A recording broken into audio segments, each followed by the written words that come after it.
신문이요. 돌쇠 인사 올립니다. 9월 23일 타임 깡통 열어볼까요?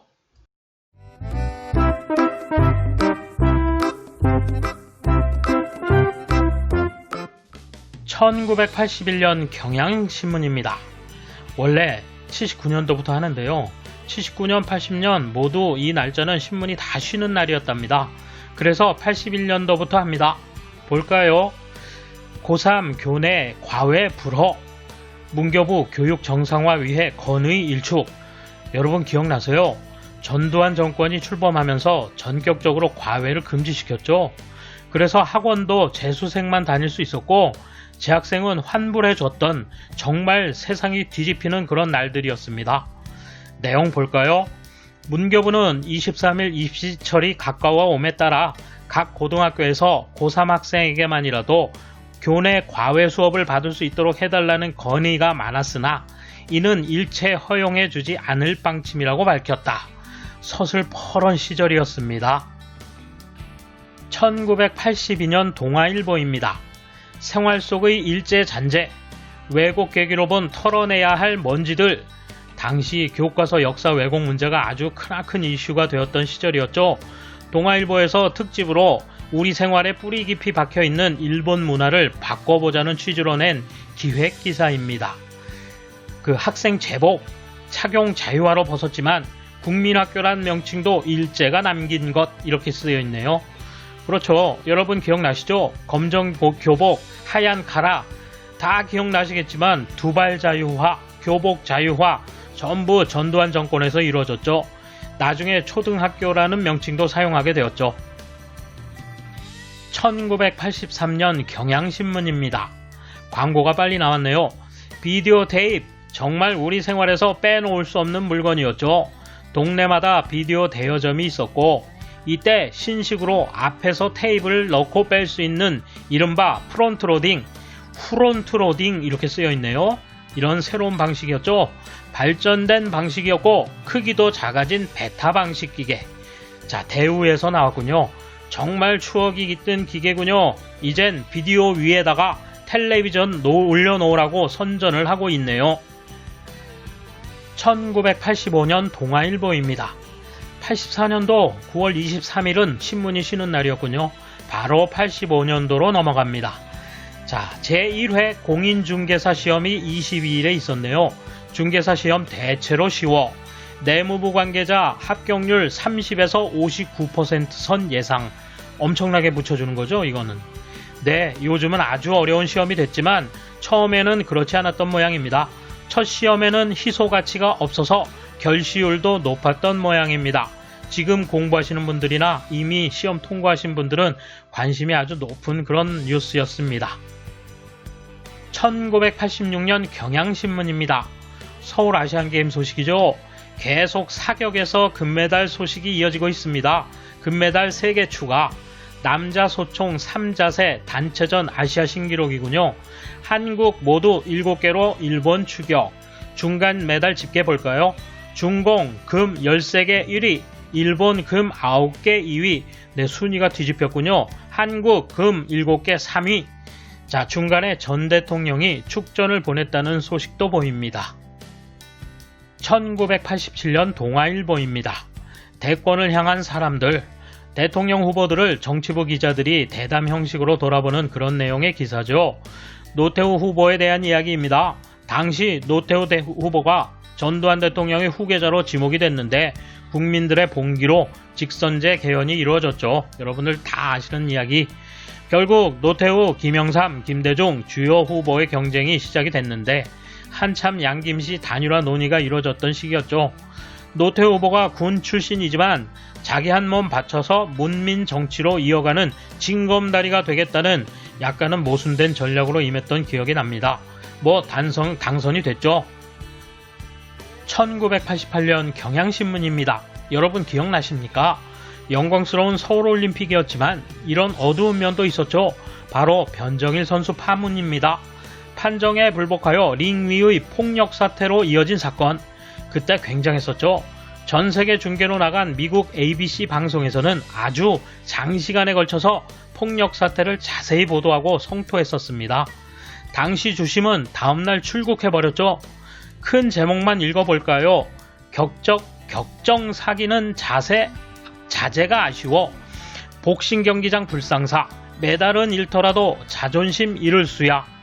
주심 경기 운영에도 의혹. 운영요원 흥분은 이해 안 가. 아무튼 대외적으로는 망신살이 아닐 수 없었죠. 나중에 변정일 선수는 결국 세계 챔피언이 됐죠. 1989년 동아 일본에요. 신원 보금자리 얼마나 드나. 이 내용 보시면 저때 나 결혼할 땐데 라고 반가워 하실 분 계실 텐데요. 그때의 전세 시세 한번 볼까요? 요즘 신혼 부부들이 많이 찾는 지역은 도봉구 상계동 일대. 13평형 주공아파트 전셋값은 1,800만원에서 1,900만원 정도. 단독주택의 경우 부엌 달린 큰 방은 700에서 800만원, 작은 방 2개짜리는 1,200만원에서 1,500만원으로 이번 봄보다 20% 정도 뛰었다. 다른 지역도 많이 소개가 되어 있는데요. 비슷비슷합니다. 계약 맺기 전에 등기부 등본 꼭 확인하라고 되어 있네요. 1990년 한겨레 신문입니다.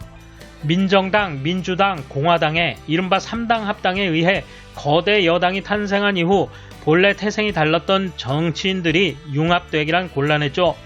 당시 추경을 처리함에 있어 김영삼 대표 최고위원이 당무 운영 스타일이 마음에 들지 않은 일부 계파에서 불만이 터져나와서 갈등이 극에 달했다는 이야기입니다. 김윤한 정무장관이 김동영 총무에게 당신네들끼리 잘해보라. 130여 명의 민정계 의원들의 뜻을 무시하는 당무 운영을 좌시하지 않겠다고 했군요. 1991년 동아일보입니다. 추석 연휴 풍경 잠깐 보고 가실까요? 텅 빈 도심 만원 성묘길. 추석인 22일 과천에서 안양으로 이어지는 4차선 국도가 성묘 차량으로 꽉 메워져 주차장을 방불케 하고 있다. 이에 반해 서울 도심은 대부분 차량이 빠져나가 텅 빈 상태였다. 그때나 지금이나 비슷합니다만 시청 앞은 많이 변했군요. 1992년 경향신문입니다. 생활경제 코너인데요. 가전품 구입 종합매장 인기, 소비자 제품 선택폭 넓어, 원스톱 쇼핑 땐 할인 이점. 그러니까 이게 요즘 하이마트 같은 게 처음 선보인 거죠. 여러 회사의 제품을 한눈에 보고 취향에 맞게 구입할 수 있는 가전제품 종합매장을 찾는 사람들이 점차 늘고 있다. 일본의 용어를 따 양판점이라고도 하는 이 종합매장은 어느 한 메이커의 제품만을 파는 기존의 대리점과는 달리 소비자가 갖는 선택의 폭이 넓다는 점이 가장 큰 특징. 네, 당시로서는 새로운 쇼핑 방식의 그런 탄생이었습니다. 1993년 한겨레 신문입니다. 맥주 회사 새 제품 뜨거운 한판. 조선 하이트의 동양 오비 사운드로 맞대응. 잠깐 읽어볼까요? 맥주 업체 간의 새 제품 경쟁이 한층 치열해지고 있다. 지난 5월 조선 맥주의 하이트 개발로 시작된 맥주 시장 쟁탈전은 최근 동양 맥주가 저알코올 음료 오비 사운드를 새로 내놓으면서 2차전을 맡고 있다. 이렇게 돼 있습니다만 우리는 결과를 다 알고 있죠. 오비 사운드는 게임이 안 됐고 카스를 나중에 내놓으면서 게임이 되기 시작했죠. 나중에 결국 뒤집죠. 암튼 오비랑 크라운 이렇게 시작됐는데 나중에 카스랑 하이트가 이제 완전 전쟁이 돼가지고 엄청나게 싸웠는데 이게 뒤집고 그렇게 됐죠. 처음엔 하여튼 150m 안반수 하이트 나오면서 아주 굉장했습니다. 재밌었죠 1994년 경향신문입니다. 주가지수가 처음으로 1000을 넘은 때입니다. 주가 1034.01, 10.4포인트 뛰어 3일째 사상 최고. 종합주가지수 1000포인트를 넘어선 주식시장이 3일째 사상 최고치를 경신하는 초강세를 보였다. 금성사, 한전, 대한항공 등 중가 대형 우량주가 주식시장을 선도했다.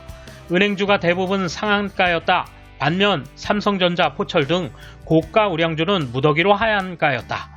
암튼 그때 생각에는 2020년쯤 되면 거짓말 좀 보태서 지수가 1만원 넘을 줄 알았죠. 1995년 동아일보입니다. 이건희 삼성회장 직원 집 방문 화제. 이건희 삼성그룹 회장이 21일 삼성전관 가천공장 직원 가정을 방문, 사원 가족과 담소하고 있다. 부인이 팩스로 초청, 40분 머물며 이야기꽃. 이 회장은 지방근무의 애로점을 듣고 직원들 생활을 조사해보니 차장과 부장 때 제일 생활이 어렵습니다 라며 이 고비만 넘기면 잘 될 겁니다 라고 격려했다. 사진 보니까 그때만 해도 아주 정정하셨네요. 1996년 한겨레 신문입니다. 강릉 무장 간첩 사건이 며칠 동안 한창 현재 진행형이었죠. 한밤 치열 총격전, 칠성산 단경골 영동발전소 부근 2명 사살, 국군 2명 전사. 여기 생생한 사진이 나와 있군요. 강릉 밝힌 조명탄. 22일 밤 칠성산과 영동발전소 주변에 거동 수상자가 출현함에 따라 군이 심야 추격 작전을 위해 조명탄을 터뜨려 강릉 시내까지 대낮을 방불케 했다. 아무튼 이날까지 전체 26명으로 추정되는 무장 간첩 중에서 생포되거나 사살된 인원이 21명이었습니다. 전쟁 안 일어난 게 용하죠? 1997년 경향신문입니다. 네, IMF의 쓰나미 조짐이 슬슬 보일 때였죠? 이런 기사가 있었네요. 국내 금융기관 정부 지급보증 해외 자금시장 냉담. 정부가 외환시장 안정을 위해 국내 금융기관의 외화 조달에 대한 지급보증을 약속하고 있지만 이에 대한 외국 금융기관의 평가는 냉담한 것으로 나타났다. 특히 기아그룹이 전격적으로 화의 신청을 하고 나섬에 따라 홍콩 지역 금융기관들이 한국계 은행들에 대해 기아 사태의 전망을 문의하는 등 발빠른 움직임을 보이고 있다. 이로부터 2달 후 우리는 끝내 낯선 IMF 시대를 맞게 됩니다. 1998년 동아일보입니다. 한참 어려울 때였죠. IMF를 맞아 1년 6개월 동안 국가 위험도 순위 12단계 추락했다는 내용이네요. 순위가 낮을수록 위험도는 높아지죠. 한국 국가 위험도 34위로 악화, 일본도 23위로 떨어져. 유로머니가 180개국을 대상으로 분석해 22일 9월호에 발표한 내용에 따르면 한국은 국가 위험도가 낮은 순위로 34위를 차지했다. 작년 3월 22위, 9월 27위, 12월 30위 뚝뚝 떨어진 거죠. 결국 경제위기를 전후해 1년 6개월 사이 12계단이나 국가 위험도가 높아진 것. 가장 건실한 나라가 룩셈부르크, 미국, 독일, 네덜란드 순이었군요. 마지막 기사입니다. 1999년 한겨레 신문입니다. 사진 자세히 한번 보실까요? 시계탑이 있고요. 앞으로 100일이라고 써있죠. 바로 밀레니엄 시계입니다. 더 나은 천년을 후손에게 라고 써있습니다. 성급한 밀레니엄 시계. 23일은 2000년을 100일 앞둔 날이다. 22일 서울 지하철 강남역 부근 밀레니엄 시계탑의 전광판 숫자가 일부 신문사의 사진 촬영 협조 요청으로 하루빨은 100일로 바뀌어 있다. 이렇게 사진 설명이 되어 있습니다. 여러분 기억나시죠? 이때 노스트라다무스의 예언이 세계가 종말이 오네 마네, 밀레니엄 버그로 난리가 나네 어쩌네. 암튼 9월부터 새 천년을 맞이하기 위해 우리는 진짜 마음이 한창 들떠 있었습니다. 여러분 감사합니다. 오늘 신문 여기까지입니다. 돌쇠 물러갑니다. 이번 소식은 여기까지입니다. 시청해주셔서 감사합니다. 돌쇠처럼 우직하게, 마님처럼 화끈하게